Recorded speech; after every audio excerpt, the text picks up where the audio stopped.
अयोध्या में हुए श्री राम मंदिर प्राण प्रतिष्ठा को लेकर पूरे देश में हर्ष का माहौल है। जगह जगह मंदिरों में पूजा अर्चना के साथ ही कई आयोजन किए जा रहे हैं। इसी कड़ी में रीवा किला परिसर से विधि विधान के साथ राजाधिराज की शोभा यात्रा निकाली गई।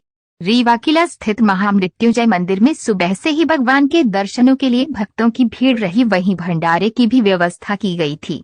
इस दौरान पूर्व मंत्री महाराजा पुष्पराज सिंह ने कहा कि अयोध्या में भगवान श्री राम के मंदिर की प्राण प्रतिष्ठा होने के साथ समूचे देश में खुशी का माहौल है।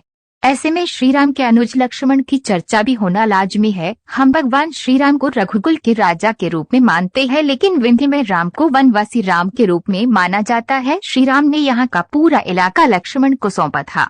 रीवा रियासत ने लक्ष्मण को अपना राजा मानते हुए अनुसरण किया और श्री राम को राजगद्दी में बैठाया और खुद सेवक बने। उन्होंने कहा कि बघेल रियासत देश की ऐसी रियासत है जहां महाराजा राजगद्दी पर नहीं बैठते, यहाँ गद्दी में राजाधिराज श्री राम बैठते हैं और इस परंपरा का 500 वर्षों से अनवरत निर्वाह किया जा रहा है। आज रामलला प्रतिष्ठा हुआ है और अपने यहाँ से भी जो रामलला की रैली निकल रही है। कहा गया है कि सिया राम मैं सब जग जानी, करहूँ प्रणाम जोर जुग पानी। ये भगवान श्री राम की कृपा है और आज जो कुछ भी पूरे भारत में हो रहा है, अयोध्या में जो हो रहा है, उसके साथ साथ अपने विंध्य क्षेत्र के रीवा में भी हो रहा है, बांधवगढ़ में भी ये हो रहा है। ये उनकी ही कृपा है, ये उनका अगाध प्रेम है इस पूरे क्षेत्र के ऊपर और उस प्रेम की वर्षा हमारे वंश पर भी हो रही है। और पूरे, जब मैं वंश की बात कह रहा हूँ तो पूरे विंध्य के समाज की बात कह रहा हूँ, हम सब के ऊपर हो रही है। दशहरा के बाद ये पहला निकल रहा है, तो इसको किस तरह से देखते हो, किस तरह से उत्साह बना रहे हैं? मैं तो उसको यही मान रहा हूँ कि जो उत्साह आज अयोध्या में दिख रहा है और लोग वहाँ एहसास महसूस कर रहे हैं, वही उत्साह, उमंग और आनंद हर जगह।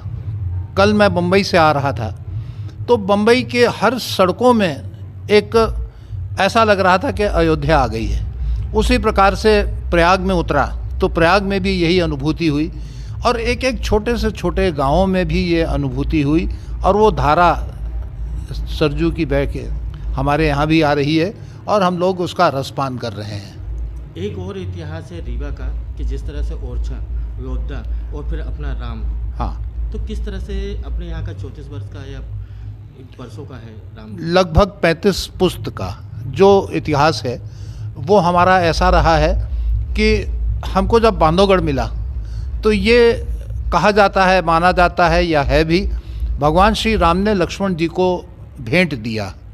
तो पहले वंश वहाँ पर लक्ष्मण जी का वो उनकी वो गादी थी। उसके बाद दूसरे लोग आए, कुछ समय के लिए बौद्ध लोग आए, कुछ समय के लिए कलचुरी आए, उसके बाद बघेल वहाँ से आए। जब हम लोग पाटन गुजरात से यहाँ आए तो यहाँ पर आने पे हम लोगों ने ये तय कर लिया कि मंदिर हम बनाएंगे, क्योंकि पहले भी वहाँ बांधवाधीश का मंदिर था और एक पूजा वहाँ पर होती थी जिसका आर्कियोलॉजिकल सोसाइटी के माध्यम से सर्वे भी किया जा चुका है, वो प्रमाणित भी हो चुका है। उसके बाद जब हमारे वंशज ने वहाँ पर ये मंदिर की स्थापना करी, बांधवाधीश एकमात्र वनवासी राम वहाँ बांधवाधीश की पूरे भारत में, वो बांधवगढ़ में वो मूर्ति। उसके बाद जब हम लोग यहाँ पर आए लगभग 1500 और 1600 के बीच में, तो ये जब राजगद्दी आई तो राजगद्दी में ये तय हुआ कि रीवा का राजा नहीं बैठेगा, वो एक सेवक के रूप में कार्य करेगा और मर्यादा पुरुषोत्तम राम वहाँ पर विराजमान होंगे। आज जो है उनकी सवारी निकल रही है, आज वहाँ पर वो प्रतिष्ठित हो रहे हैं, वहाँ पर उनका आरंभ हो रहा है पुनः राज्य, और यहाँ पर हम लोग भी यही काम कर रहे हैं।